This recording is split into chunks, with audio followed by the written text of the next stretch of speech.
Welcome everyone. Good afternoon. Thank you so much for joining us. My name is Creighton Ward. My pronouns are she, her. I am a member of the board of the Massachusetts MECFS and FM Association and your moderator for today's event. I am happy to welcome you to our annual meeting and program today featuring a very special guest, Beth Pollack, research scientist with the Tal Lab at MIT. Beth's presentation is entitled Overlooked, Less Studied Pathologies Across MECFS, Long COVID, and Related Illnesses.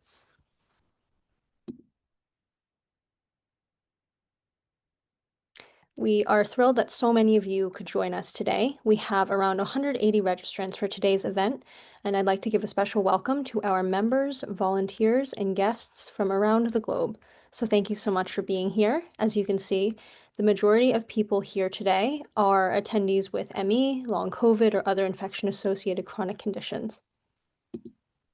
I also wanted to share an enormous thank you to those organizations who have sponsored today's event, our friends at the Open Medicine Foundation, the Bateman Horne Center, and the Whittemore Peterson Institute.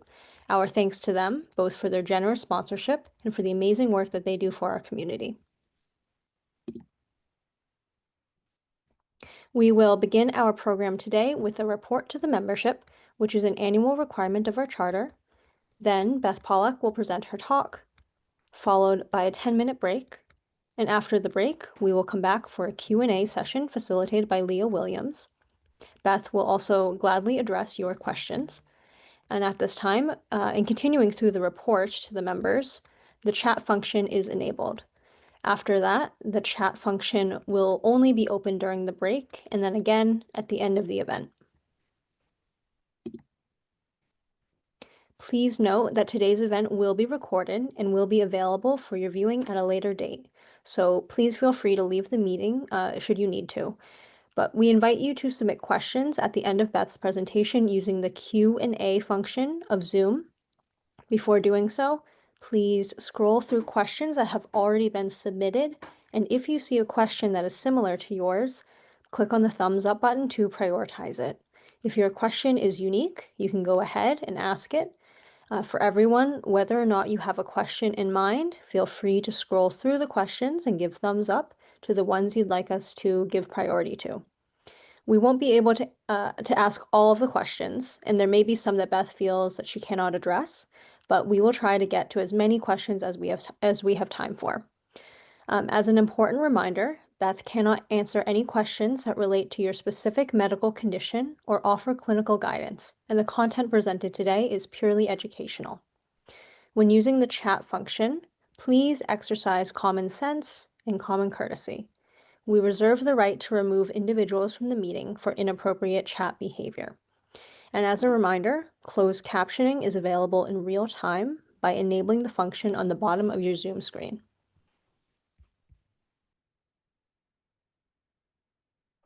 And now I would like to welcome Susan Buckley.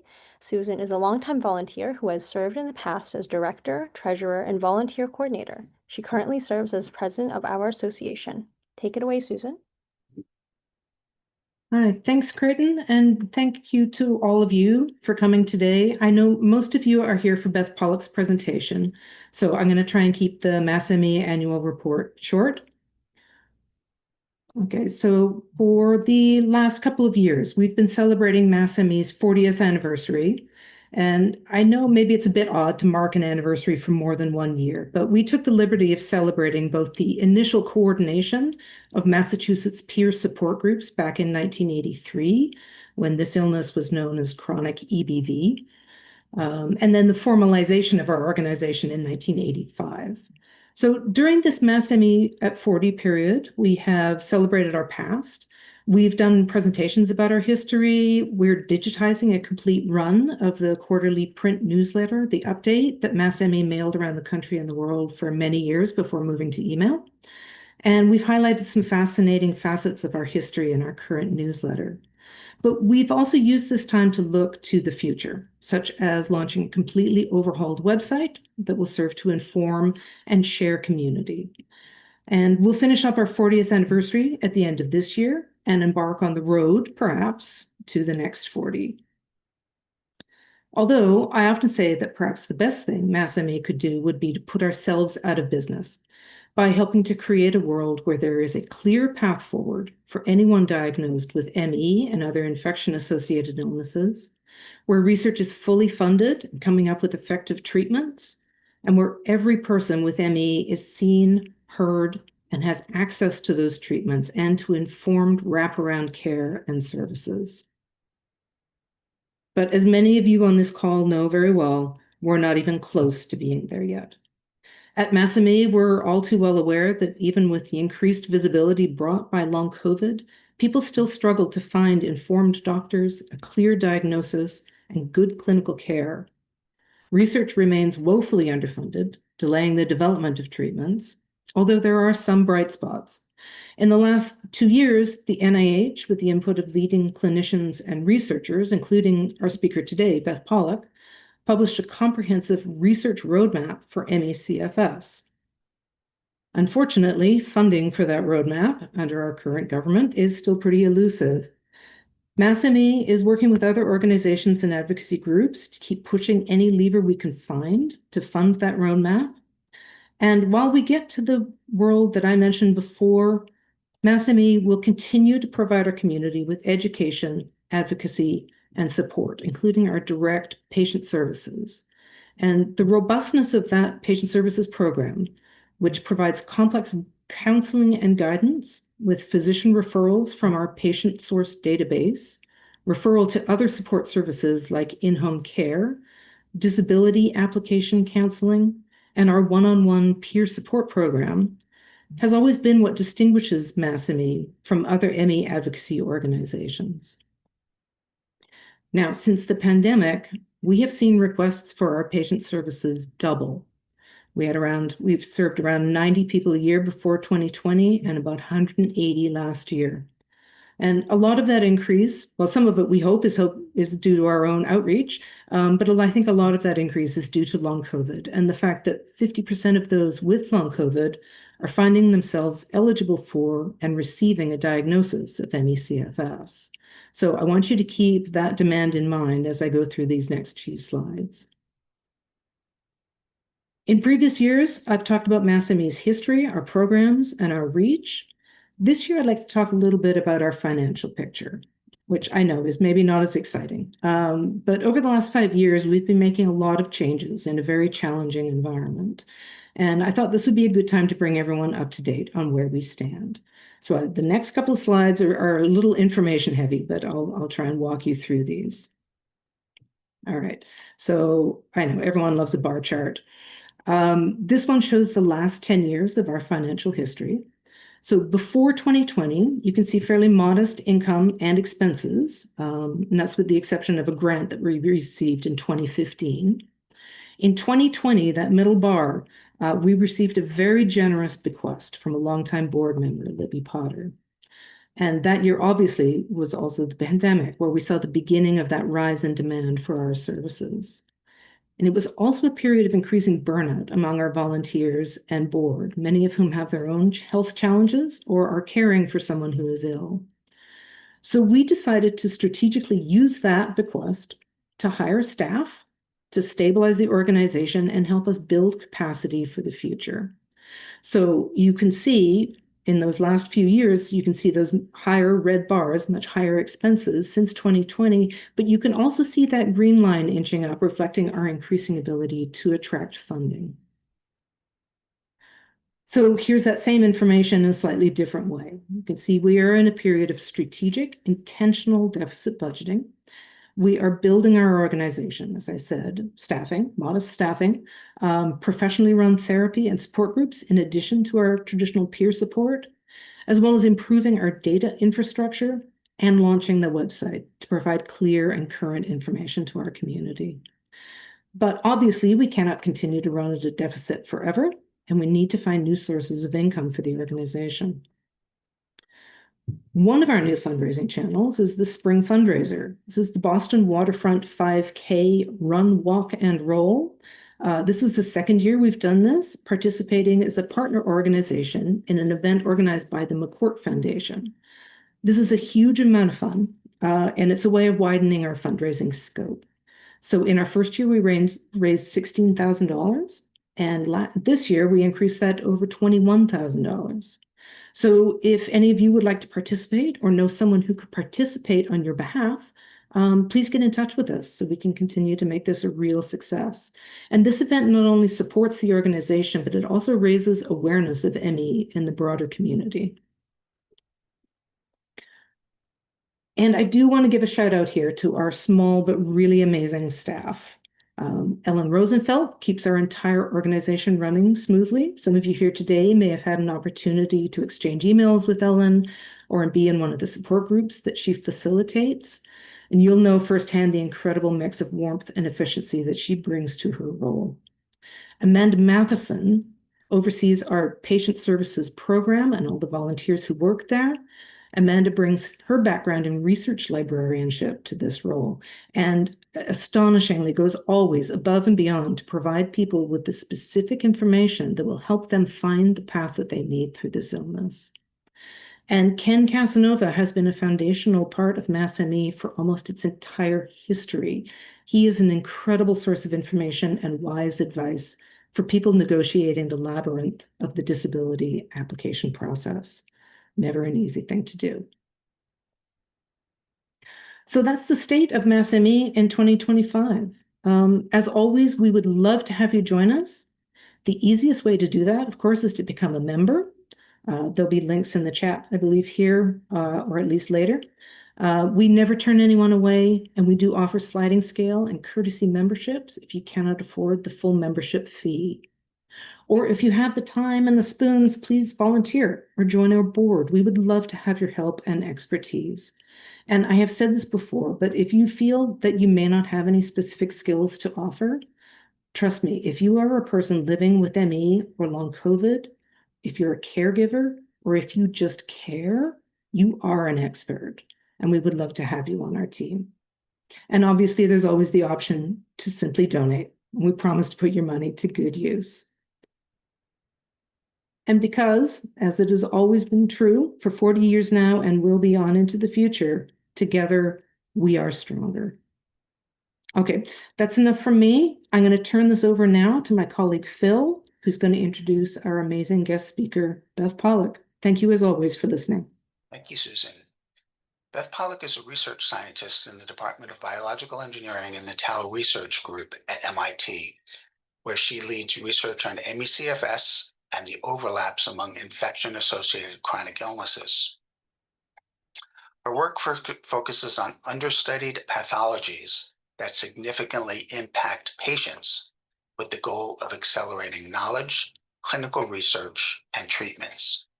Beth is also a visiting scientist at the Fred Hutch Cancer Center. She's currently a collaborator on several clinical studies on infection-associated chronic illnesses. In addition, she currently serves as a long COVID subject matter expert on 2 NIH RECOVER working groups focused on long COVID therapeutics and clinical trial design. She previously served as the chair of the NIH ME/CFS Research Roadmap subgroup on less studied pathologies, where she led work on less studied pathologies as part of co-designing a national research plan for ME/CFS.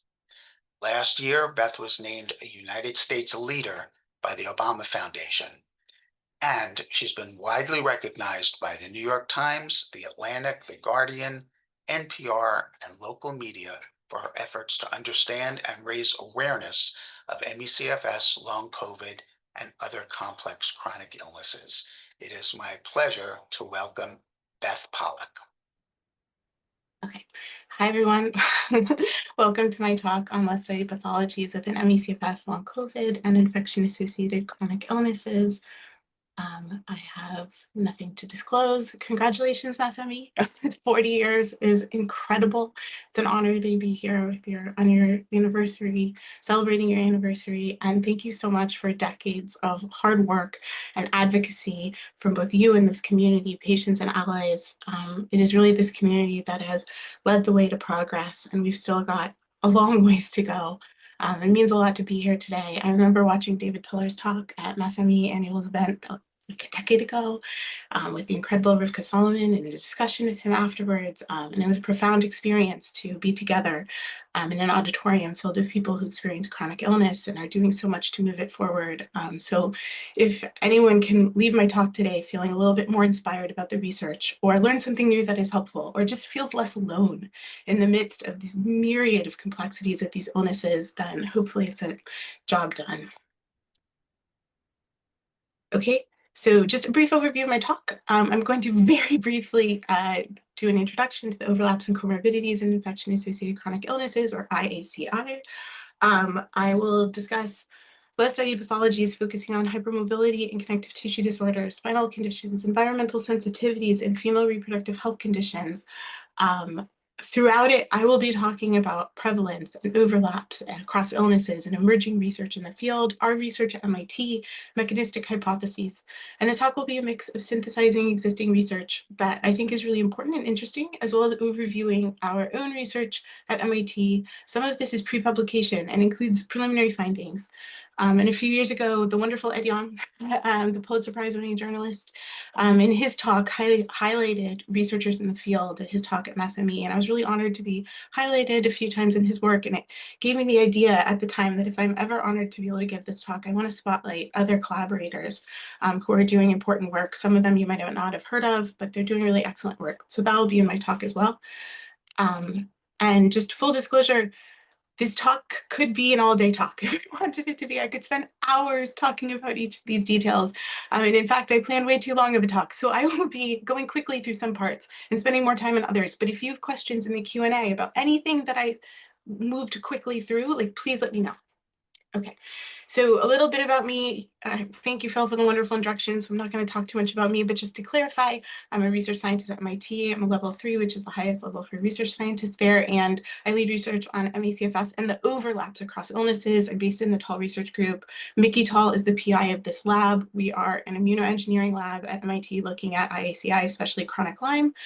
Though I focus on ME/CFS, long COVID, and overlaps and less studied pathologies, a big part of my role at MIT has been ideating and developing new research on understudied and critical questions that remain unanswered. Yeah, I will be talking about some of this research today.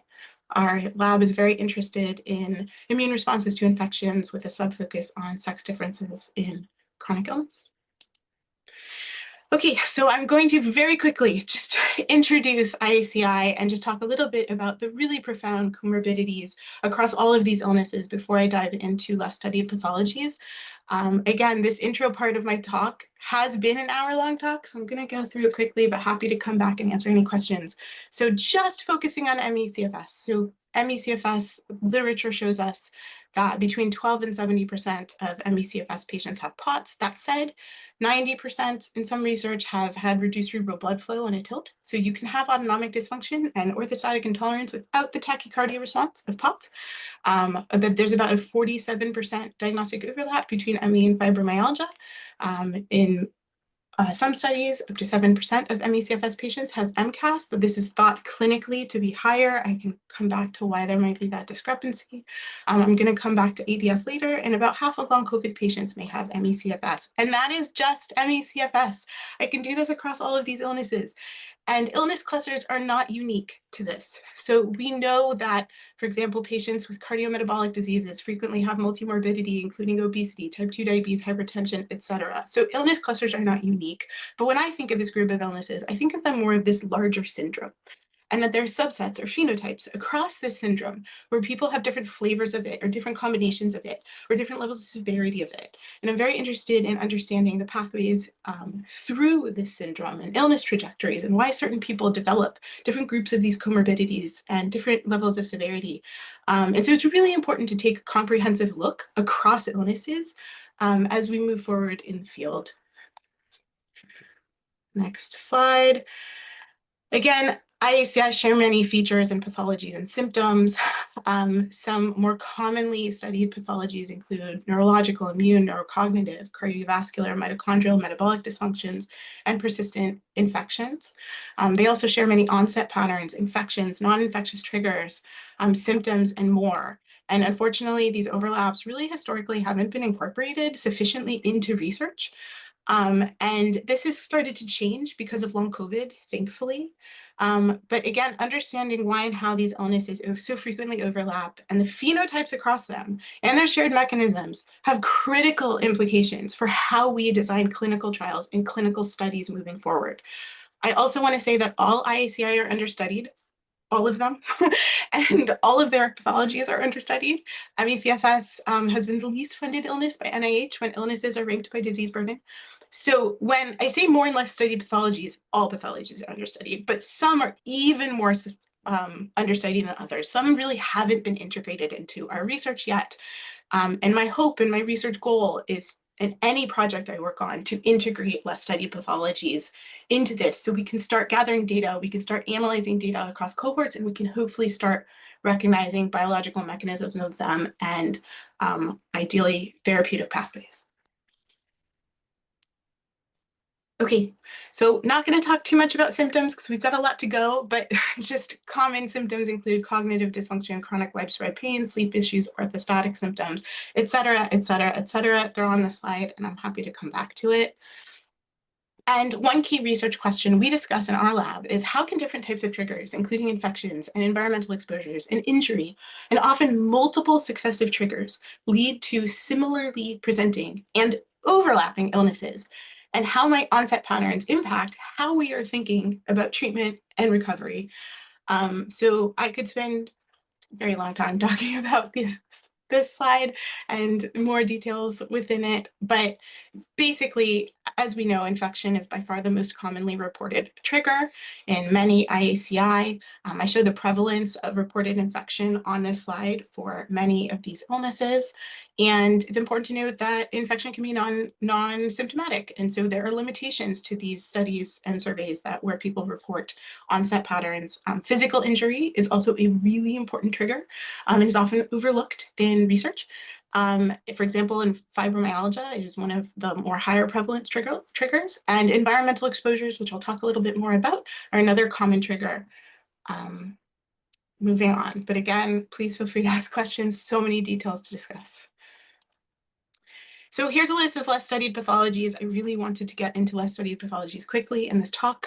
And they are everything on this list here. I'm going to be talking about the first 4 on this list, but they all deserve more research. And my approach to less studied pathologies is really based in these questions on the right. Can we predict? Can we prevent? And can we non-invasively develop treatments for them? I have a longer list of sub-questions underneath these questions about predicting illness trajectories and understanding their roles and risk factors and how they contribute to severity. But these are the questions that kind of shape how I approach to research on less studied pathologies.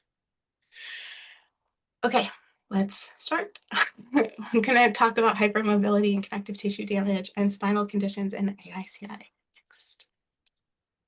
So, connective tissue damage is very prevalent in IACI, especially in ME/CFS, POTS, and fibromyalgia. I'm going to first talk about prevalence, and then I'm going to go a bit deeper into possible mechanisms and kind of new research in the field. So this is not the first time that documented musculoskeletal conditions in infection-associated chronic illnesses have been demonstrated. For example, new onset musculoskeletal issues have been documented in children following rheumatic heart disease.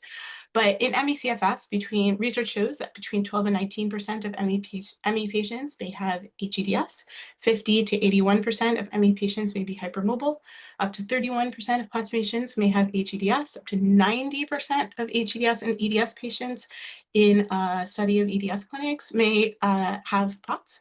And in fibromyalgia, a meta-study found an association prevalence, so how frequently they co-occur between HEDS and HSD and fibromyalgia ranges between 68 to 90%. So this is a lot. This is a very, very common but understudied feature of these illnesses. We have less data on the prevalence of chronic Lyme and long COVID, but we are studying both of them, both in our clinical study at MIT and with multiple projects with collaborators that I'm going to be talking about. So it is really important to note that these rates of comorbidity are significantly higher than the general population prevalence. It's estimated that only 0.02 to 2% of population may have EDS, and 3.4% may have symptomatic hypermobility, so hypermobility with pain. So that is a lot less than the 90% that we sometimes see in these. So clearly, this is extremely important to study. There is a lot to talk about, but I think I want to get further along. But my next few slides really start thinking about the presence of hypermobility and whether this is a defining characteristic or a distinct phenotype across illnesses, or whether it presents really differently in each illness. So one of the things that I've done to really inform our research on hypermobility is I've read really the entire history of the literature on hypermobility and connective tissue within these illnesses. So I'm just pulling some interesting research here, which is that, there really seems, at least with HEDS, to be a phenotype that looks very similar to this group of illnesses that we're talking about. So whereas 83% of HEDS patients had this combination of, so there's a cluster, where 83% of that cluster had gastrointestinal manifestations, and 74% of them had dysautonomia and MCAS and ME/CFS and CCI, craniocervical instability, and atlantoaxial instability. These were all tethered cord syndrome. These were all really common. And this subset of HEDS looks a lot like this group of illnesses that we're studying. And I also suspect that more severe patients are more likely to be in this cluster, but more research is needed on that point. And really going back since the 80s, 90s in this research, we've seen this cluster specifically of what's called the triad of EDS, MCAS, and POTS. The study I have on my slide is really just a recent study, a survey study based on this, but there are actually several studies demonstrating this cluster. And it's been really important to look at it in terms of phenotypes because it's informed the kind of hypothesis questions we ask about what may be implicated in the biology and driving these symptoms, which I will get to mechanisms in a bit. So again, this study found that 95% of their HEDS cohort of AD patients had chronic fatigue. I'm not going to go too much more into this. So at MIT, as I mentioned, we are doing a clinical study called Maestro. Mickey Tal is the PI. I've been involved from the beginning. It's a very collaborative effort with many researchers involved. And it was really important to me in Maestro to study hypermobility and screen for this through a Baton score, and then also take a comprehensive history of many less studied pathologies and commonly studied pathologies, including connective tissue disorders, spine-related symptoms, et cetera. And so very preliminary, very, very, very preliminary analysis on some of our patients that at the time we had brought in found that in our long COVID cohort, 17% of participants had between 1 and 3 musculoskeletal conditions on the list on the left. And out of our chronic Lyme cohort, 26% had between 1 and 3 musculoskeletal conditions, and this compared to just 7% of our controls. This is really important because it's filling in knowledge gaps. So as I mentioned, I studied the history of the literature, and there are a lot of critical unanswered questions, and there's particularly a lack of research on hypermobility in long COVID and in chronic Lyme in particular. So we hope to fill that research gap. And again, this is preliminary research. We are almost done soon with bringing in participants, and we will have updated stats and publications on all of this. So how about long COVID and hypermobility? Generalized joint hypermobility was found to be a risk factor for long COVID in a prospective observational study by Eccles et al. In the UK. They also found that hypermobility was a predictor for fatigue in long COVID, but what about prevalence? So we teamed up with our colleagues at the Mayo Clinic to try to do research to establish a prevalence of hypermobility in long COVID. We collaborated with doctors at the Mayo Clinic who are to survey patients in their Mayo Clinic to survey patients in their long COVID clinic. And this study was led by my colleague, Dr. Greach, and my co-first author on this paper. And what we found was that there's a 27% of long COVID patients had generalized joint hypermobility compared to 10% of controls. And there are more findings in this paper, but I'm going to just talk about hypermobility right now. And I believe we were one of the first, if not the first, to establish prevalence, not just risk for hypermobility in long COVID when we published this. And so we've reached the first collaborator spotlight, which is Dr. Stephanie Grach, who led this study.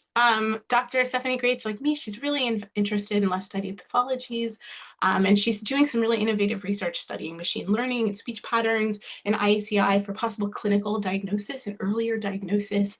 And she is updating the up-to-date on ME/CFS, so doctors can get the latest information on ME. And she's just really involved in research and writing a medical chapter in a textbook and clinical trials. And so I just wanted to give her a shout out and a spotlight. So again, coming back to that question, is hypermobility a phenotype across illnesses? And one study that was very interesting suggested that people with ME/CFS who had joint hypermobility had more severe symptoms than those without. And they also had worse health-related outcomes, and they were more likely to be female. And this is really important because I don't think we study enough risk factors for severity and trajectories of severity, and especially the role of less studied pathologies in the severity of illness. And so this is, to me, an important direction for research. And what could be contributing to the severity? Well, one thing is blood flow, cerebral blood flow. So Van Kempen et al.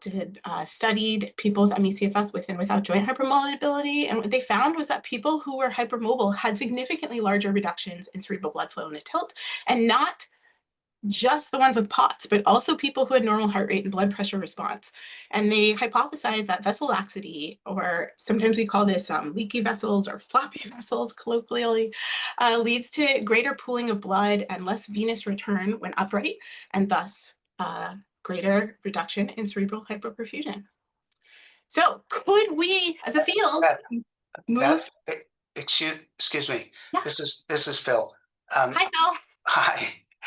This is incredibly interesting and dense, and we're getting texts from members that they're having a hard time following and wondering if you can slow down. I can try to slow down. That will mean that there's so much to cover that I'm going to have to skip some parts, but maybe I can cover it in the questions. And I'll also try, maybe I'm trying to kind of get to the main points and skip over some of the dense science, but I can try to do that even more and like get to the main heart of it. And I completely relate and know what it's like. And yeah, I will very much try to be aware. Okay, so could we be advancing as a field towards a biomarker, a blood-based biomarker? And there's some emerging research that suggests that this might be possible. So there's a study in people with HEDS and HSD that found the same pattern of fibronectin collagen fragments, and they were unique to only the individuals in this study who had HEDS and HSD. And this suggests a few things. One, they are not necessarily different disorders, even though clinically they can be diagnosed as such. They might be on a spectrum. And two, this is a potential direction to explore for a possible blood-based diagnostic marker. And what's so important for this is the diagnostic delay is so extensive that being able to just get a blood test and detect this early would be very profound and impactful. But a very important question here is, what is cleaving the fibronectin? And I'll talk more about that soon. So moving forward onto spinal conditions, and I'll come back to mechanisms. Spinal conditions like upper cranial instability, such as craniocervical instability and atlantoaxial instability, tethered cord syndrome, Chiari malformation, other structural conditions are common in the emerging and limited research we have on this in IACI. And just some stats on this, there was a survey study of 205 ME/CFS patients. 80% had disc bulging or hernias in their cervical spine. 83% had intracranial hypertension. It's a Bragi study. There were studies of clinics that showed that over a quarter of patients, ME/CFS clinics have severe spine problems. They're also these spinal issues are very common in EDS patients in studies of these clinics. And in fibromyalgia, there have been MRI studies of fibromyalgia patients finding high rates of cervical cord compression. But many of these studies are small or they lack controls, which is very important to note. And the prevalence of spinal conditions and chronic Lyme are not known, but this is something we will be studying more. And these spinal conditions can result in neuropathy, brainstem, vascular compression, cord stretch injury, cerebral hypoperfusion. This is really important because these are pathologies across several of these illnesses. And the symptoms of IACI really overlap with the symptoms of some of these structural conditions. And there are case studies of some patients, not all, but some, showing improvements in ME/CFS after, for example, cervical stenosis surgery. But again, surgery is not the answer here. We really, really need to develop non-surgical, non-invasive treatments. And we absolutely have to identify who is at highest risk for this so that we can prevent it from happening in the first place. Now I'm going to talk a little bit about mechanisms. So this is very emerging research. And one hypothesis is that immune dysfunction in these illnesses are contributing to the connective tissue breakdown. And there are several different potential, aspects of this. So for one, mast cell mediators like histamine and tryptase, they can directly damage collagen. We know mast cell activation disorders are comorbid across. I went through that in the beginning. There are also, damage-associated molecular patterns that can degrade the extracellular matrix or ECM. MMPs such as MMP1, 2, and 9 are enzymes that can degrade and remodel ECM tissue. And there are many cytokines that are pro-inflammatory and can damage connective tissues. There's also complement dysregulation, which can upregulate those MMPs, and so forth and so forth. The kind of map you can make about all of the different areas of immune dysregulation that can impact connective tissue is really large and complex. And I think I won't go into more detail, but happy to talk more about it later. So what is the evidence that this immune dysregulation may be contributing to connective tissue disorders? Well, there was a recent EDS study of people with female patients with HEDS and those without, and they found that 35 proteins were differently expressed, and many of these proteins were associated with, 80% of these proteins were associated with immune, coagulation, or inflammatory pathways, including what I just discussed, the complement cascade. And this is really important because for a long time, EDS has been thought of only as this genetic inheritable condition. And obviously there are genetic risk factors for EDS, and every type of EDS has a genetic marker, but HEDS. And what it looks like in this subset is that immune dysfunction may play a role in contributing to connective tissue damage, and it's really important to study this in addition to genetic factors. Also, elevated MPPs have been, MMPs, so sorry, MMPs have been found in the CSF, cerebral spinal fluid of people with ME/CFS.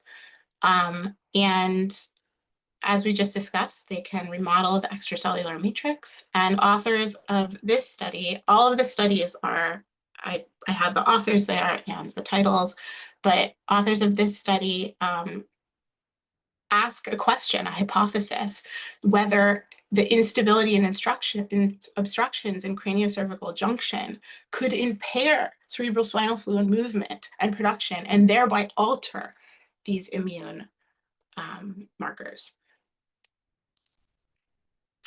So what about in spinal conditions?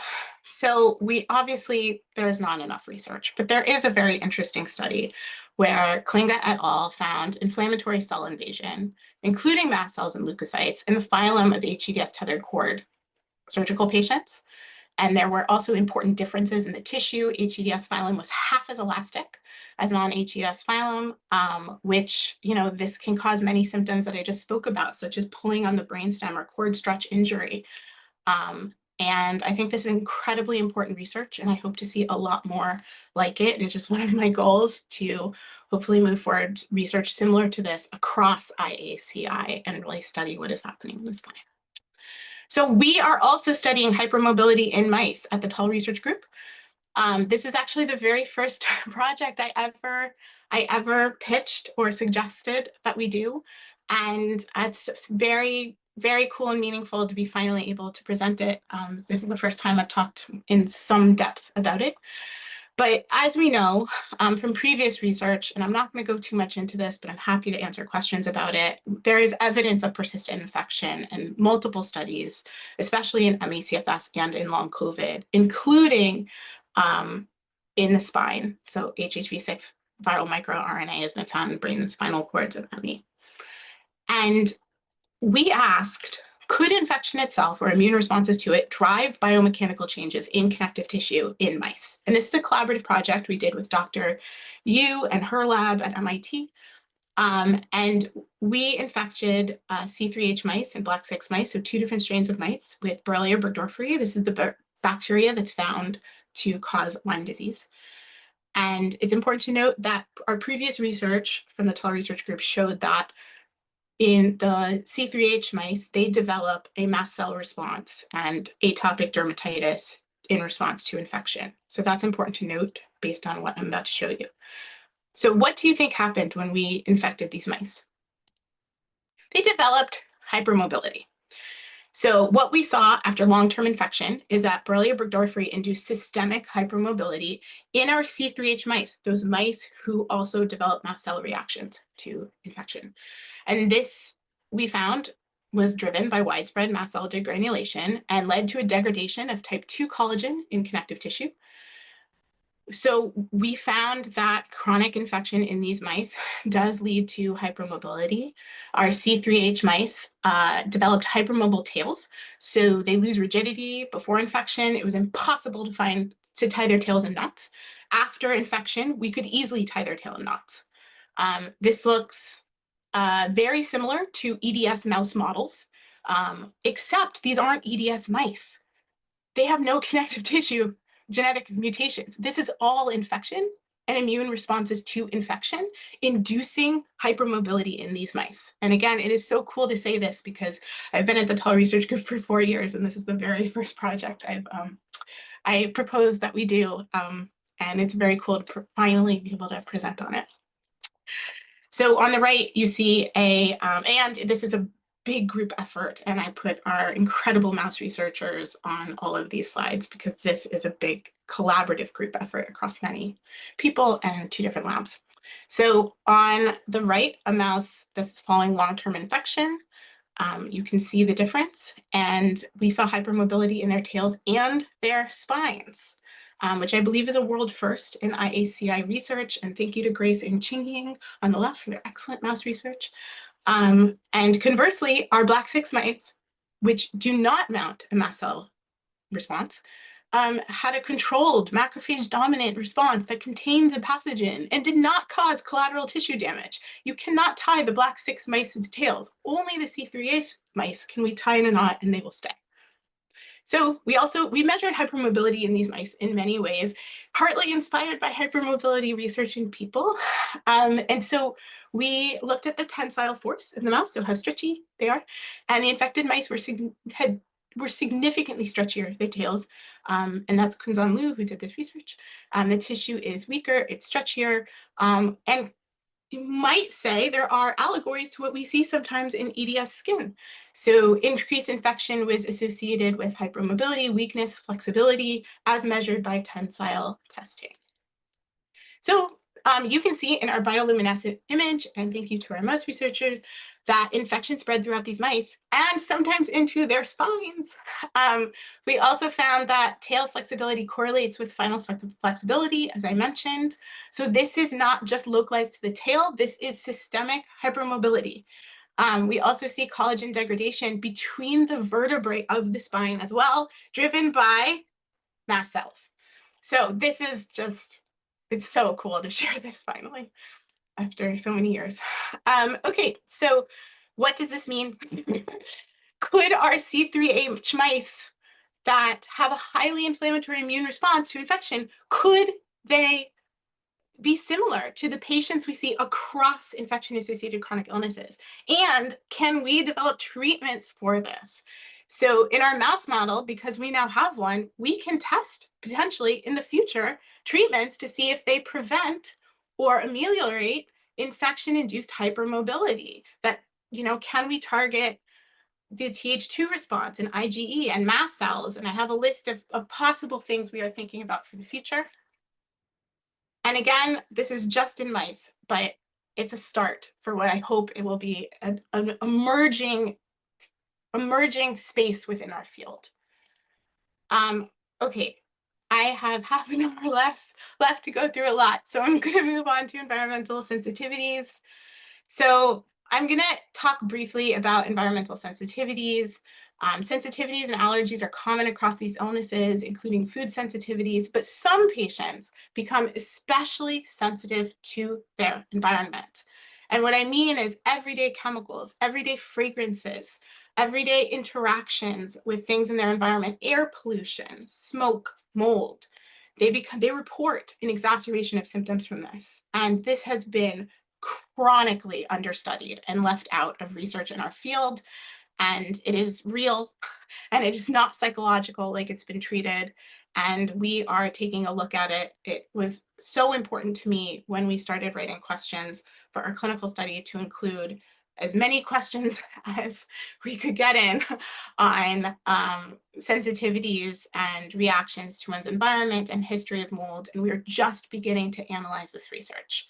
And it won't be finished until we bring in our participants. But just as background, between 16 and 44% of patients, of ME/CFS patients in survey studies report that toxin exposures caused their illness. And remember, often we see multiple successive triggers in these illnesses. And the most frequently reported were mold and chemicals. And many buildings have water damage, as we know. Many buildings have mold, but not everybody gets as sick from it as some people do in our patient population. And that is a very important thing to think about. Not everyone continues to be sensitive to it. Environmental sensitivities are included in multiple diagnostic criteria for ME/CFS. And some studies show that as many as 87% of people with ME/CFS have this symptom. So it's chronically understudied. We have some hypotheses about what may be driving it, and clearly it's very common. And we found in our long COVID study with Mayo that 32% of long COVID patients in our Mayo Clinic long COVID clinic study experienced new onset allergy sensitivity or intolerance following COVID. And we do mention environmental sensitivities briefly in that paper. So I just want to highlight how severe the symptom can be and how life-altering, that we have patients who tell us about not being able to tolerate their homes anymore, that this is the reason they can't work, that they even become homeless because they can't tolerate the world around them. And so it's so important to study. So we are doing initial analysis. Again, this is initial. We have not brought in all of our participants quite yet. But what we have found is that environmental sensitivities is associated with all over illness sensitivity. So illness severity. So general illness severity is associated with these environmental sensitivities, indicating a possible role in illness severity that we need to explore more. They're also associated with the severity of specific symptoms like gastrointestinal symptoms, cardiovascular symptoms, dermatological symptoms, and we want to understand more about these associations and really what is driving this. And thank you to Meeta Singh for incredible analysis. We also found that those with both a history of mold and those currently living in mold, that is associated with a variety of worse environmental sensitivities, and not just to mold. You can see pollution and smoke and perfume and tar and gasoline and more. So this is something we really want to dive into, the interplay between infection-associated illness, mold, and sensitivities to one's environment. So I just want to include this slide because I co-wrote a grant on our initial findings, and we got some pushback saying, are you sure it's not just seasonal sensitivities? And yes, we are sure, because we asked about that. It was really fun to answer that question. So this is not just seasonal sensitivities.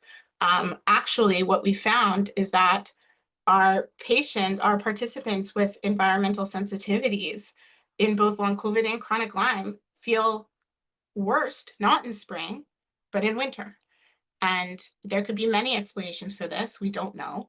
But winter is also when we close the windows and we have higher exposures to indoor pollutants.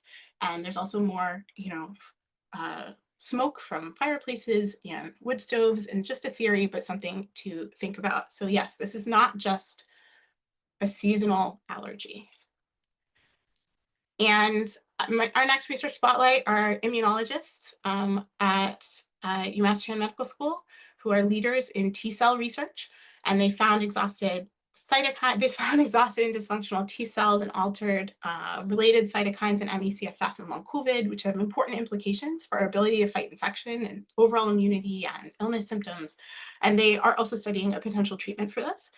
And we are collaborating with them on a few projects, including environmental sensitivities research. So we're asking, do people with ME/CFS and long COVID who have environmental sensitivities, do they have more exhausted and dysfunctional T cells than those without? And does severity of those environmental sensitivities play a role? So hopefully we'll be able to share more research with you in the coming years, but we are trying to dig as deeply as possible into this with not just them, but a few different collaborators, and this is an area of research that I lead in the lab. Okay, so less studied pathologies, reproductive health and gynecological conditions. We could spend a long time talking about this. I worked with my colleagues at the Patient-Led Research Collaborative to write the first review of reproductive health impacts of long COVID, and we contextualize these findings by drawing research evidence in female reproductive health illnesses like ME/CFS. In female infection-associated chronic illnesses that also present with female reproductive health conditions like ME/CFS, POTS, and connective tissue disorders like EDS. And what we found was that premenopausal women have a higher risk for long COVID and possibly for ME/CFS, which suggests that sex hormones and sex differences in immune responses to infection may play a role. I have a very long list of summarizing our findings. I'm happy to answer more questions on it, but I don't think anyone wants to sit here and listen to a long list, so I will keep going. I'm going to talk more about the menstrual cycle. So 1/2 to 2/3 of female ME/CFS patients report increased illness symptoms around menstruations. So this indicates that it may be important for us as a field to consider the menstrual cycle when conducting patient symptom surveys. I can't tell you how many times I try to make that point. That these symptoms fluctuate. Women with ME/CFS compared to controls disproportionately report irregular menstrual cycles, amenorrhea, dysmenorrhea, excessive menstrual bleeding, bleeding between periods. Similarly, menstrual cycle irregularities are common also in long COVID patients, including changes to the length of the cycle, the duration of the cycle, intensities of menses. Studies show that across studies, about 1/3 to 62% of premenopausal long COVID patients experience an exacerbation of their long COVID symptoms in the days before menstruation. And then a recent British study followed up on this, and Mabin et al. And what they found was that symptom severity in long COVID peaked in perimenopausal and proliferative phases of the menstrual cycle. So that's really interesting, because if that means that patients then feel better in the luteal phase, then that's the phase when progesterone is higher.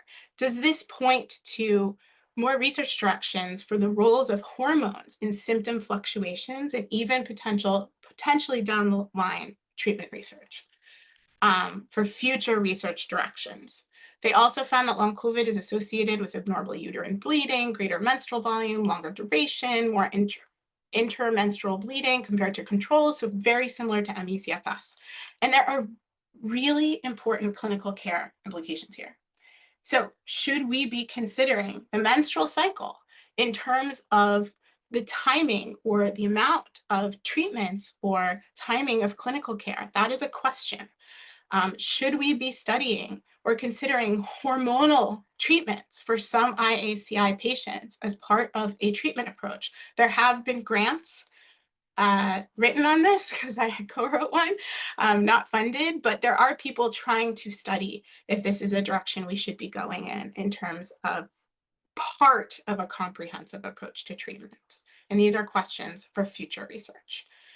So many different reproductive health findings in these illnesses, but we do our own research on reproductive health. And so I want to get to that, but I will kind of try to briefly summarize some of the key takeaways.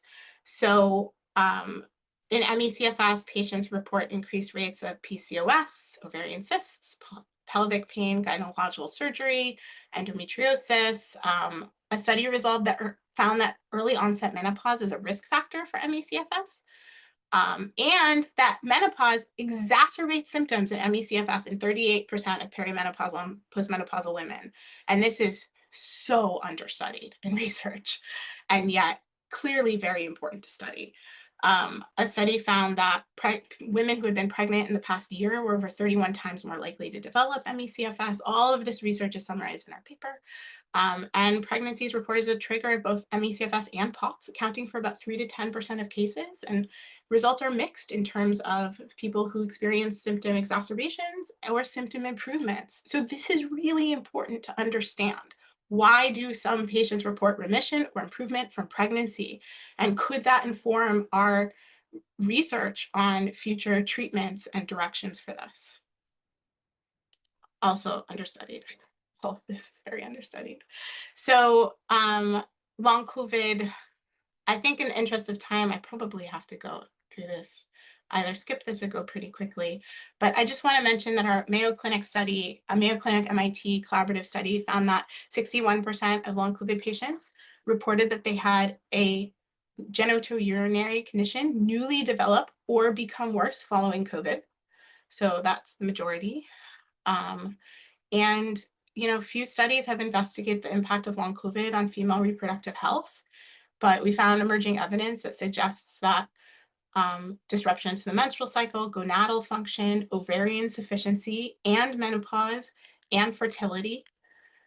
I think I'm going to skip some at this point on pregnancy and long COVID, but if you would like to ask questions about it, I would be happy to summarize that research. So here is just a figure that we made to summarize our findings on reproductive health conditions across these illnesses. I didn't talk much about POTS in this talk in particular, but POTS patients have increased rates of dysfunction, uterine bleeding, secondary amenorrhea, uterine fibroids, endometriosis, ovarian cysts, pelvic congestion syndrome.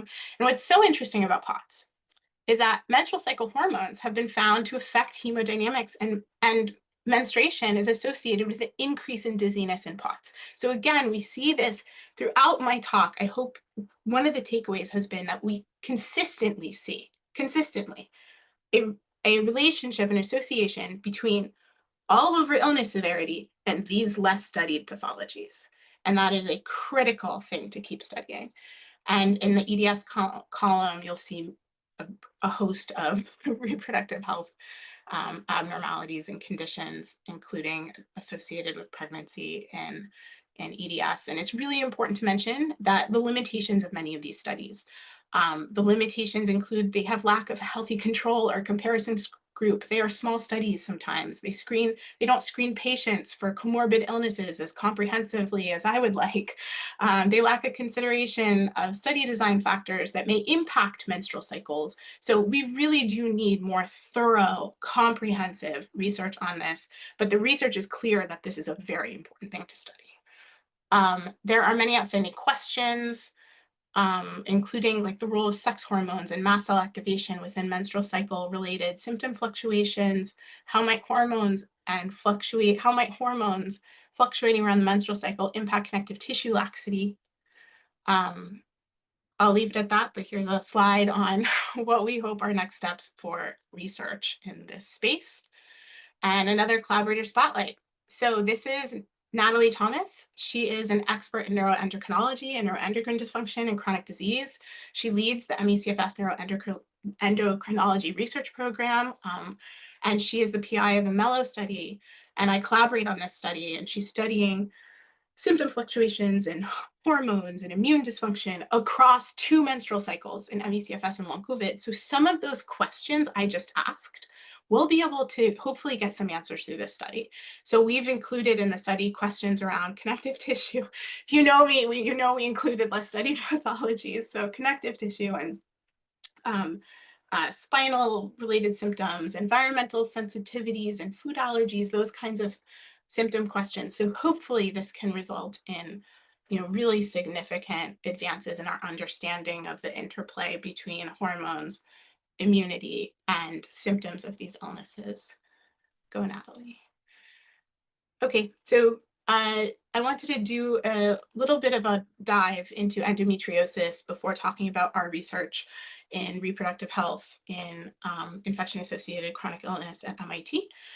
So endometriosis is really prevalent compared to the general population within IACI. And it's been really interesting because recently I've attended endometriosis conferences where they're talking about endometriosis as this whole body condition that involves immune and nervous system dysregulation. And they're sharing case studies of patients who sound exactly like MECFS patients, but not using the word MECFS.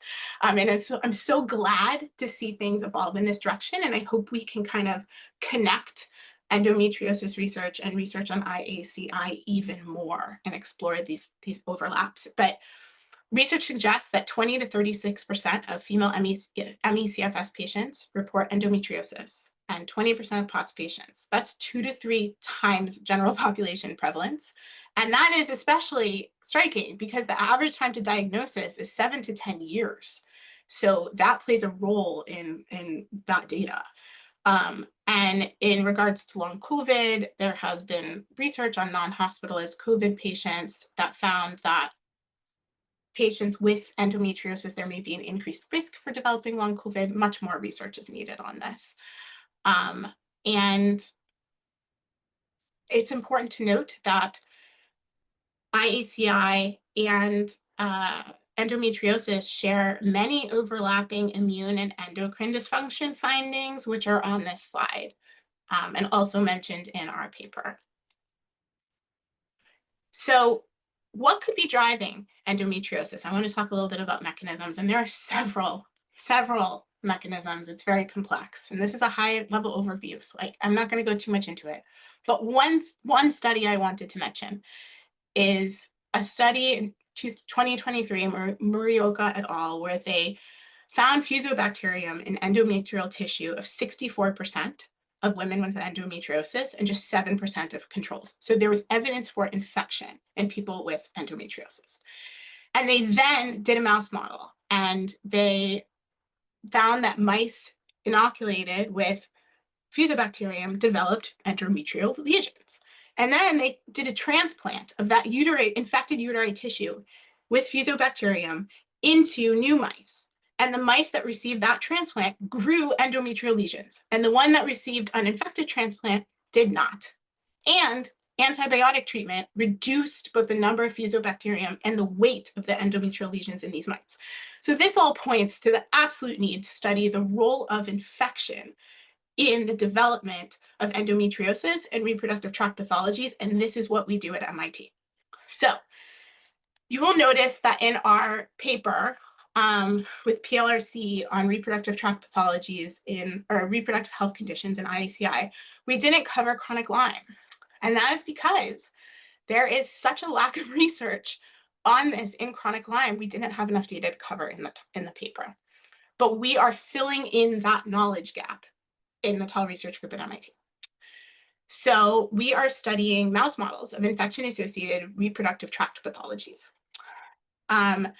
And I'm excited to share with you some preliminary striking findings, and also huge kudos to our mouse team on this slide. And also that is our preprint at the top of the slide. So a lot of the research I've talked to you today is preliminary and unpublished. And while this is just a preprint, you can read it, our paper. So the mouse on the left is an uninfected mouse. It has normal uterus, normal ovaries, normal reproductive tract. The mouse on the right, this slide, was infected with Borrelia burgdorferi, the bacteria that causes Lyme disease. And you can see that it developed very severe reproductive tract pathologies, including a large inflamed and infected uterus and ovaries and reproductive tract. So now we have multiple studies implicating infection in the development of reproductive tract pathologies in mice and different infections. So we hypothesized that Borrelia may increase risk for gynecological disease. And what we saw at only 9 weeks is that infection, bacteria disseminated to the female reproductive tract just after short infection. And I'm going to keep going. But after long-term infection, we see differences, even more striking differences in the gross pathology of these tissues, such as glandular cysts, endometrial hyperplasia, and thickening of the lining of the uterus. And I want to give a shout out to Paige Hansen, who led this study and just did incredible work on it. We see differences in the external genitalia of these mice and an increase in swelling and discharge. And there are differences in the vagina, as well as thickening and the lining, and the sloughing of immune cells into the lumen. And Guido has done incredible work on this. So the fact that these mice were infected for such a long time made us wonder, is it the length of the infection? Or is it that they're older because they've been infected for so long? So what is driving this pathology? Infection, older, both. So our mouse team took a 15-week-old mouse and a 1-year-old mouse, which is comparable to middle age in humans, and infected them for the same length of time. And what we found is that our aged mice, compared to our young mice, had a higher gross pathology and more severe pathology. So this raises questions about differences in immune responses to infection in younger versus older mice that result in gynepathologies, and raise important questions for the future of research in people too, to really take age into account and differences in immunity. And I just want to highlight that so many clinical studies stop recruiting participants at age 65 because of very significant immune changes after 65. But when you look at differences, at least in mice, age plays an important role. So we also collaborated with incredible collaborators, Dr. Hannah Leah and Dr. Sanat Armstrong and their lab at Fred Hutch. And they looked at 3 epidemiological databases. And what they found consistent across all 3 is that a previous history of Lyme disease statistically significantly increased risk for a variety of different gynecological diseases. So here we are really filling in the research gaps that we found in our review paper a few years ago, where we didn't have evidence on chronic Lyme. And we now have more data because findings included increased rates for endometriosis. Hopefully that's not surprising at this point. Polyps, heavy menstrual bleeding, painful periods, and fibroids. And these are a lot of the findings that we had found in other IACI in our review. So just an overview of this, that in both humans and mice, Lyme disease statistically and significantly increased risk for a variety of different gynecological diseases. And, does Lyme disease have an additional manifestation as a gynecological disease? And should we be thinking about that across all of IACI? Because I would hypothesize, based on all of the research, this is very much the case. And it really highlights the importance of studying sex differences and immune responses to infection, because without that, there is not research on reproductive health pathologies. And I just want to highlight that this is a cross-team effort. So many people are involved in this research across multiple labs with so many different areas of expertise. I want to give a shout out to Dr. Nasa Armstrong. I'm a visiting scientist in their lab as well as a research scientist at MIT. And they are cross-disciplinary scientists interested in how genetics and environmental exposures intersect with biology to generate disease. They are also an expert in epidemiology. They led some of that research that I just discussed. And they are also the PI of a very cool remote study tracking the development of acute Lyme into chronic Lyme. So what's next for the field? What gives me hope? What do we do with all of this? Because again, everything I just discussed, this is like the beginning of emerging research. And my role in this field and my mission in life is to advance research on less studied pathologies to treatments and to prevention. So where are we going? What do we do? So the first thing I just want to say is there's so much hope. And one of the areas that gives me hope is we are at the beginning of kind of an explosion of development of next-gen biosensors and sample collection devices and activity and sleep trackers. And why is this important? This is critical because it will allow us to do at-home research. It will allow us to collect data and collect samples when patients are experiencing symptoms in their daily life, so not coming into a study in very different conditions. And it will allow us to study more severe patients who are home-based, which is so core to what I hope to be able to accomplish in research, and where I hope we are able to go to include severe patients in research. It's critical. So I just highlighted some of the biosensors. I've met with several of these companies, not all, but there are things in development like blood sugar monitors, but instead of testing blood sugar, you can look at hormone changes in real time and other markers, blood flow in real time, measuring capillary, and that is a whole different presentation because we are measuring that in our clinical study and finding very interesting findings. Silicone wristbands that detect our environmental exposures. We can collect blood now at home. This was like a dream maybe a decade ago. And we're still figuring out how to include this in research, but also smart tampons and smart pads that collect menstrual effluents. And there's some really interesting research on, potential evidence in stem cells and menstrual effluents and utility for that for an early diagnostic biomarker. That's, we're not there yet, but we could be. And it's because of sample collection devices like this. And Natalie's study uses, urine tracking as well. Regularly look at hormones. So I'm so excited about this. It opens up a world where this kind of research wasn't possible before. And now we can track, hopefully in the future, people longitudinally over time at home. I'm so excited. I hope we get the answers that we need. So what do we do next? And I know I'm running out of time, but the first thing I just want to say is please, we have to fund the NIH research roadmap. So a bunch of colleagues of mine and I worked for a year and a half, just so hard on this. And we developed a series of 8 webinars, each 4 hours each, on the most pressing and critical issues in the topics you see on the left. These are kind of core areas of ME/CFS research. And I was honored to serve as the chair of the Less Studied Pathologies subgroup. And all of the chairs were responsible for writing up, after a very long process of involvement and feedback from the public, and just, we felt like endless discussion, finally our research roadmap plan. And each chair wrote the plan for their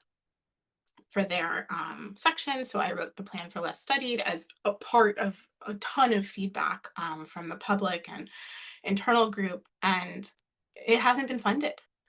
And we together as a field came together and designed a comprehensive, this is the first time that the NIH had ever discussed many of these topics, especially related to less studied pathologies, connective tissue disorders. That was the first time.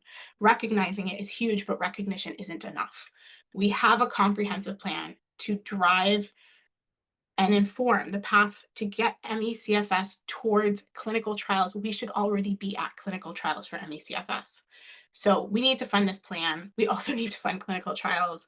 The webinar that I co-organized and chaired is on YouTube if you want to read more, and please read the research roadmap. A lot of us put a lot into it, and it was a huge kind of involvement of so many people, researchers, scientists, doctors, patients in the field. Okay, so I need to wrap up, but we absolutely need more cross-illness healthcare, medical education, And there are only about 21 specialist clinicians in the ME/CFS Clinician Coalition, which is an average of 1 patient per 157,000 people with ME/CFS in the country. That is absolutely unacceptable. And we don't have enough doctors for any of these, as many patients can attest to. And just as an example, the American Academy of Neurologists membership, last time I looked, it listed about 129 autonomic neurologists, less than 1% of members. But POTS has increased 5-fold since the pandemic. So clearly we need more doctors, and we need an ongoing dialogue between clinicians and researchers and people with lived experience. I would love to see, and hopefully this will happen, very much trying to make it happen. I would love to see an ongoing data collection in real time at specialty clinics of patient responses to treatments. So we can do that phenotypic analysis in real time. We can understand who's benefiting from which off-label treatments. We have no FDA-approved treatments for ME/CFS. Everything they're doing is off-label, just by definition of that. So which treatments are helping which patients and in which ways? I hope we can start collecting that data in real time. I'm aware of a few people working on that, and we'll be working very hard to hopefully move that forward. We also need clinical trials ACP for all IACI. I serve on a couple NIH RECOVER committees regarding clinical trials and studying treatments for long COVID, and there's no reason this couldn't exist for the rest of IACI. So it's imperative that we fund this. I co-authored a paper on clinical trial design in long COVID with PLRC.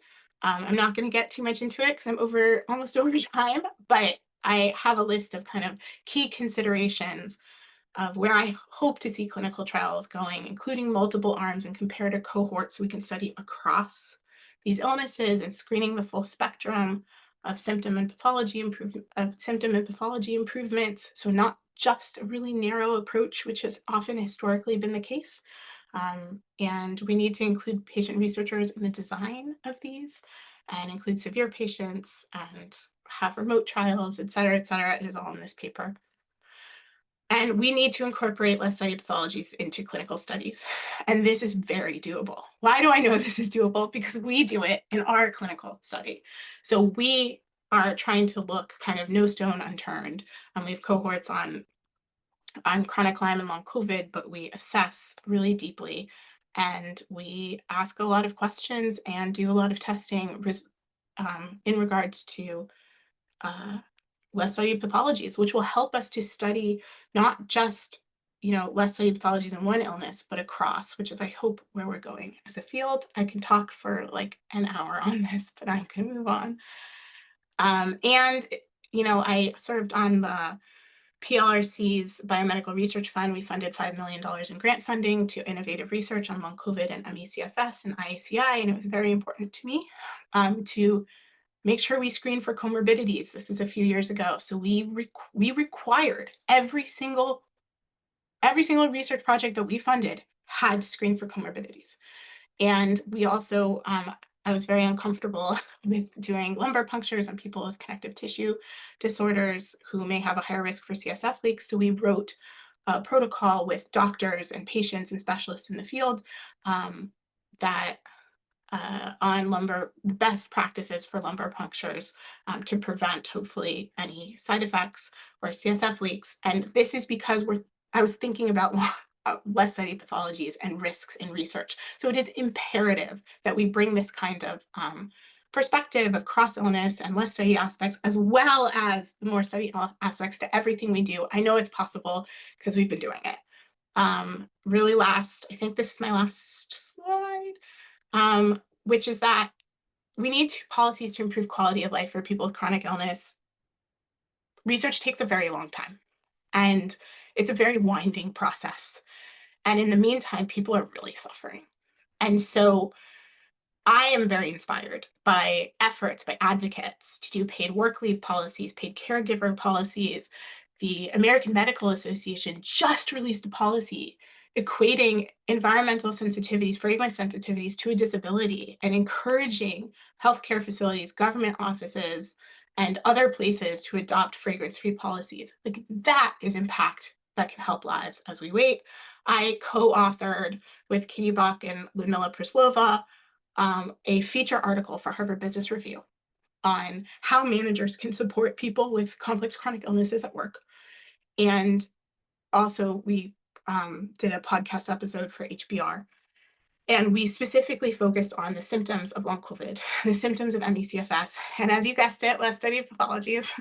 And what we wrote is a menu of work accommodations that managers and HR can use in combination with employees who are sick to design accommodations so that people can stay and work if they can and if they want to.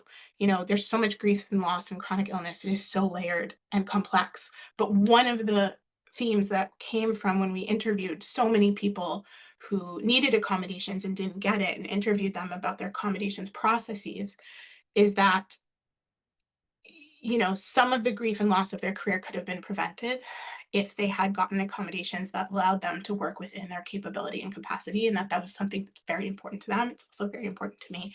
And so this menu, I'm happy to say, has been widely shared with HR departments and listservs, and I hope people continue to use it as they think about how do we, for the people who can work but need a lot of support and accommodations, how can we accommodate them? Because it is imperative that we have diverse representation of people with chronic illnesses everywhere, including in work for those who can.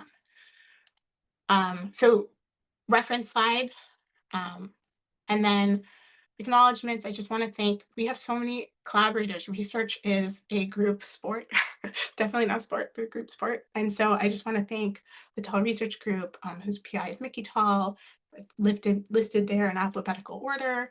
And our admin. Research is not possible without our admin. They help make all of this run and help make grant applications go through and help the buildings, you know, maintain the buildings. So thank you to them. The MIT U Lab, who does incredible label-free imaging, the Sanaa Armstrong Lab, our collaborators at University of Melbourne, our collaborators at UMass Chan, at Mayo and at FinGen and PLRC and the Center for Clinical and Translational Research that we work with on our study. And then thank you to MassME. Thank you so much. And thank you to board members, Susan and Ben and Ellen and Leah and Phil and Creighton. Thank you so much for all you do. And thank you everybody for attending today. I tried to cover a lot and I'm so sorry if I talked a little fast. I tried to cover a lot and it's really 4 talks in one. So these are 4 different talks. And I tried to combine it into one to give kind of the breadth and overview of where we are and where we need to go. And I hope you'll join me in asking for understudied symptoms to be studied so that they can be legitimized and then incorporated, hopefully in the future, into treatment. And thank you so much. That's my talk. Whoa, that was overwhelming. Oh no, Yeah, I hope not. I mean, it was fascinating. You know, the old adage, drinking from a fire hose.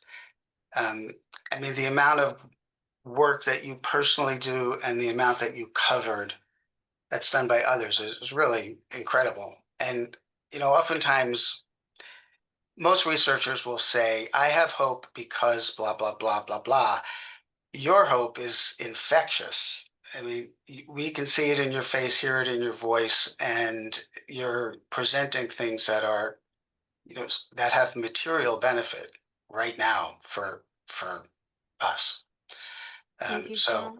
on behalf of all of us, thank you for an amazing talk. Thank you. I just want to say we don't, especially I can speak for myself, I don't do research because of research.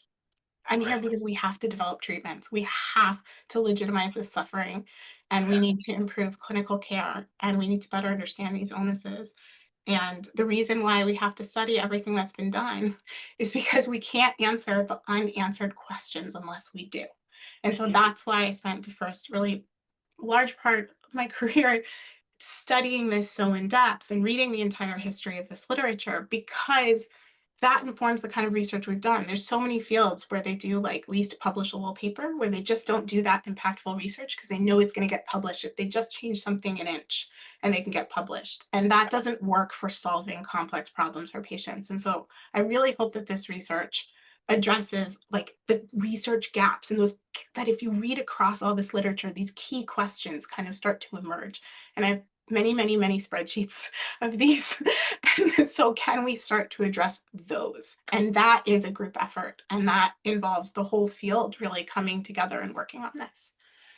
Well, I suspect many people, and we might see some of this in comments or questions, have experienced your talk in a similar way that I have, which is that so much of what you're doing, I have known or believed because of my own personal experience of 3 decades with this illness. So this really resonates, what you're learning and the research that you are instigating and accomplishing. So I'm going to stop talking. We're going to take about a 10-minute break. Welcome back, everybody. My name is Leah Williams. I'm on the board at MassME, and we've gotten a lot of really great questions in the Q&A.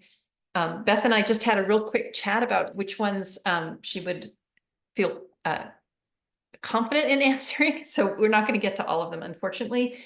We only have a short time. Someone is wondering about the connection between intracranial hypertension and ME/CFS and or hypermobility. Yeah. So by confident, I just meant that some of the questions are amazing, but they're outside my research scope. And so I'm going to try to focus more on questions that I think about as part of our research. So intracranial hypertension and hypermobility, very much so. It very much appears in research and also clinical reports. And there are important implications here for thinking about structural and spinal conditions and impacts on CSF, and that impacts in turn on intracranial pressure with both hypotension and hypertension, and the possibility that sometimes those can fluctuate. And this is especially an important thing to think about when you're thinking about the possibility of CSF leaks, like after surgery or potentially after a lumbar puncture. And yeah, I could talk about that, but yes, it's very much part of the picture, part of the symptomatology of this hypermobile phenotype with structural and spinal conditions, and it's important to look into.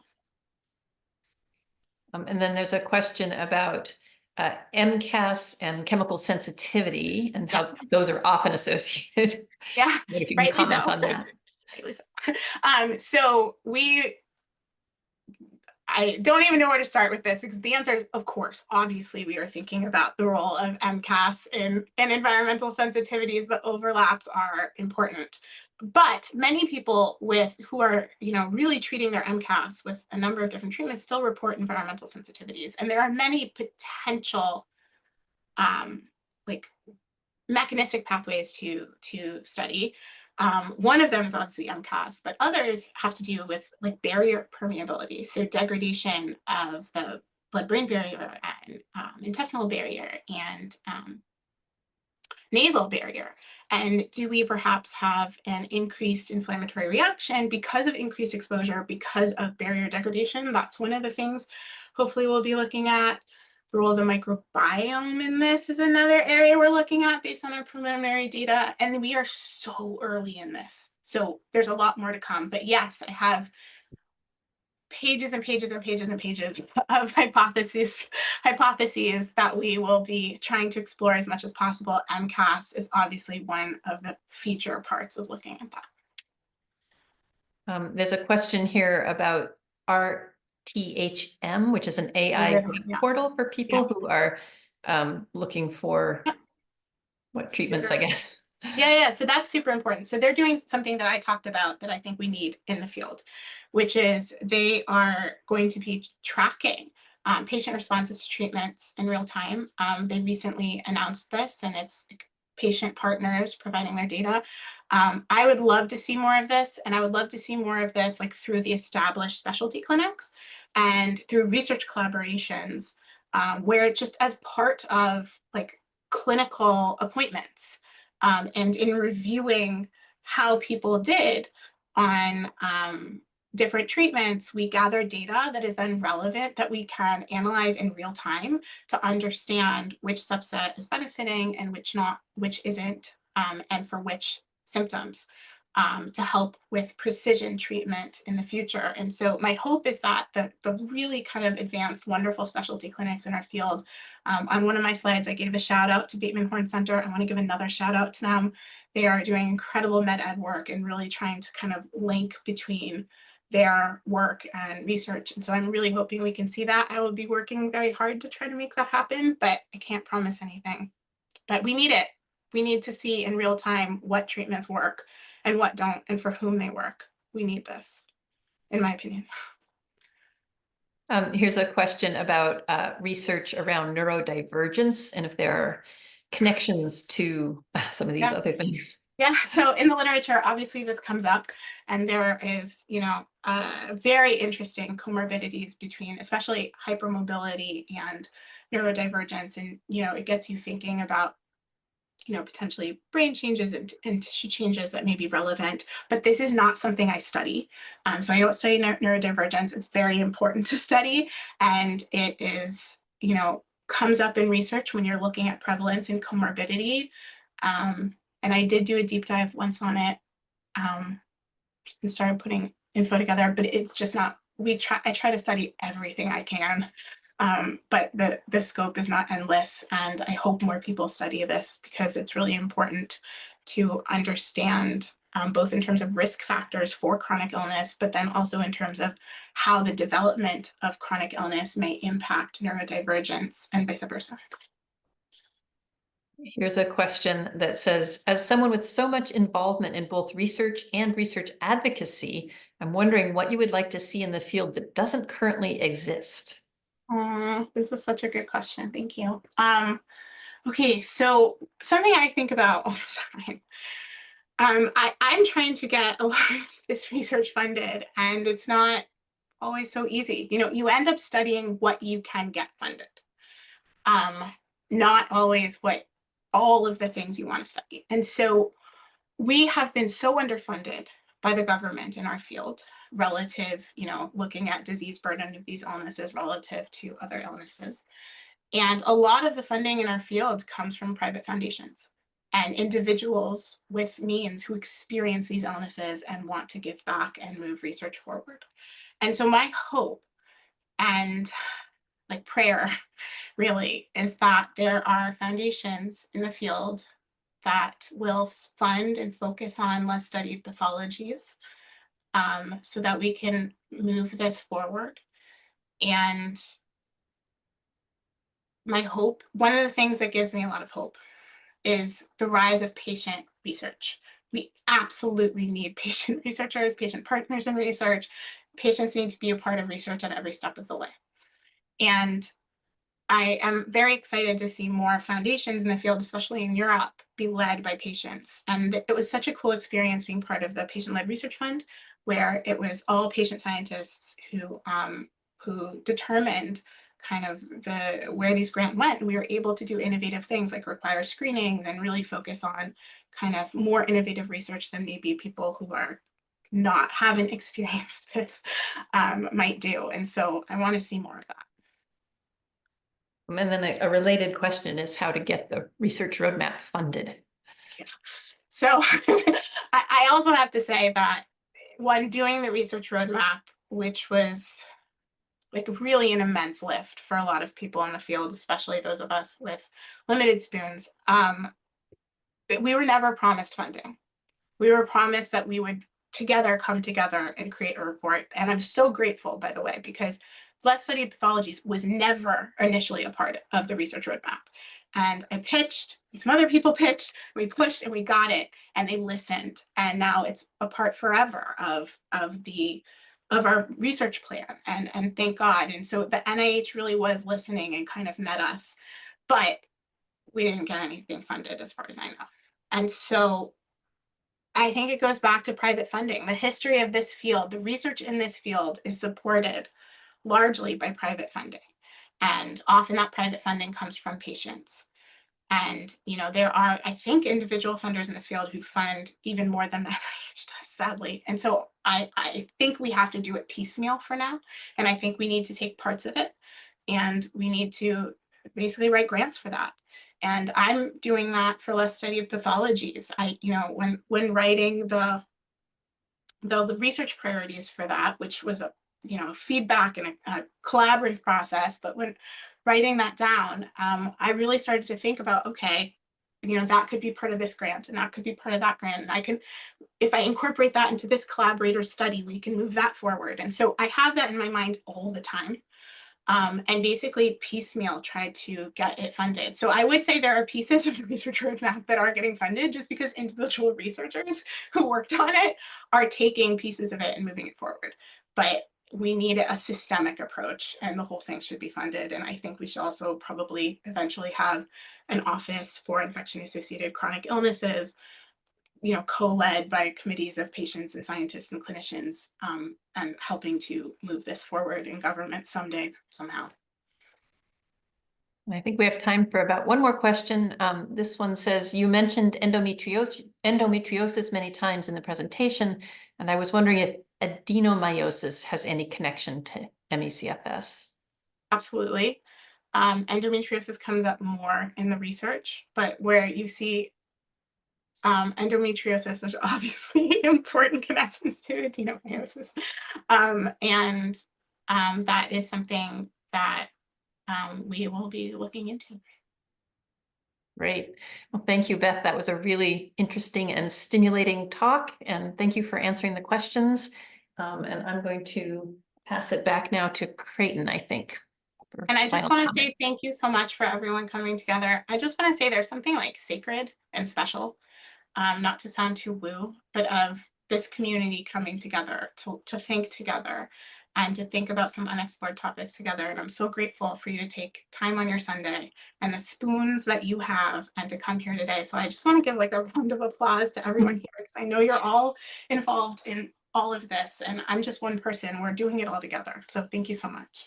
It absolutely takes a community. Thank you so much, Beth. Thank you so much, Beth and Phil and Leah, for all of your valuable work. This has been such a wonderful talk. It was really educational for me as well. And thanks to all of you for joining us today. And another shout out to our sponsors. I'd like to leave you all with a few announcements. We encourage you to check out the links that Ellen Rosenfeld, our wonderful communications and administration coordinator, has been posting in the chat. Following these announcements, the chat will remain open for a few minutes for those of you who wish to connect with each other. Our next Sunday Conversations event, a community conversation about the disability process, is coming up on November 15th. Registration information is coming soon. And if you've been inspired by today's event and would like to support our work through membership in the association, we invite you to scan this QR code or click the link being posted now in the chat. And as Susan mentioned earlier, if you are interested in getting involved with our work, there are so many ways to do so. We are looking for people who can contribute from a few hours a week on administrative work to greater involvement, as well as people interested in working on legislative advocacy in Massachusetts. We also welcome applications to serve on our board. To inquire about any of these opportunities, please visit the volunteer page of our website or drop a line at contact@massmecfs.org. I'll drop the email in the chat too. Before we break, I just want to mention our sponsors by name.